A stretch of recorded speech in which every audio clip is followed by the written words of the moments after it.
Team India captain Shubman Gill గాయంపై BCCI స్పందించింది. తీవ్రమైన మెడనొప్పితో బాధపడుతున్న శుభ్మన్ గిల్ ను ఆసుపత్రిలో చేర్చి చికిత్స అందిస్తున్నట్లు తెలిపింది. ప్రస్తుతం జరుగుతున్న తొలి టెస్టుకు అతను పూర్తిగా దూరమయ్యాడని పేర్కొంది.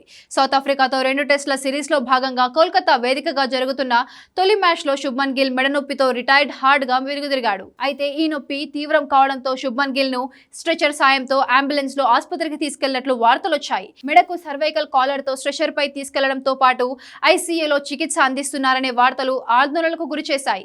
ఈ క్రమంలోనే బీసీసీఐ సోషల్ మీడియా వేదికగా గిల్ గాయంపై క్లారిటీ ఇచ్చింది. గిల్ గాయంపై ఆందోళన చెందాల్సిన అవసరం లేదని తెలిపింది. ముందస్తు పరీక్షల్లో భాగంగానే ఆసుపత్రికి తరలించామని చెప్పింది. ప్రస్తుతం అతను వైద్యుల పర్యవేక్షణలో ఉన్నాడని వెల్లడించింది. గిల్ ఈ టెస్ట్ మ్యాచ్ లో ఆడే అవకాశం లేదని బీసీసీఐ మెడికల్ టీం అతని ఆరోగ్యాన్ని మానిటర్ చేస్తున్నట్లు బీసీసీఐ తెలిపింది. గిల్ గైర్హాజరీలో టీమిండియా 9 మంది బ్యాటర్లతోనే రెండో ఇన్నింగ్స్ ఆడింది. వాస్తవానికి మ్యాచ్ తొలి రోజు ఆట రాత్రే శుభ్మన్ గిల్ కు మెడ కండరాలు పట్టేశాయి. కానీ పెయిన్ కిల్లర్ సాయంతో అతను బ్యాటింగ్ కు దిగాడు. 3 బంతులు ఆడి ఓ బౌండరీ కూడా కొట్టాడు. ఈ బౌండరీ కొట్టే క్రమంలో అతని మెడ కండరాలపై ఒత్తిడి పెరిగి నొప్పి తీవ్రమైంది. దాంతో గిల్ మైదానం వీడాడు.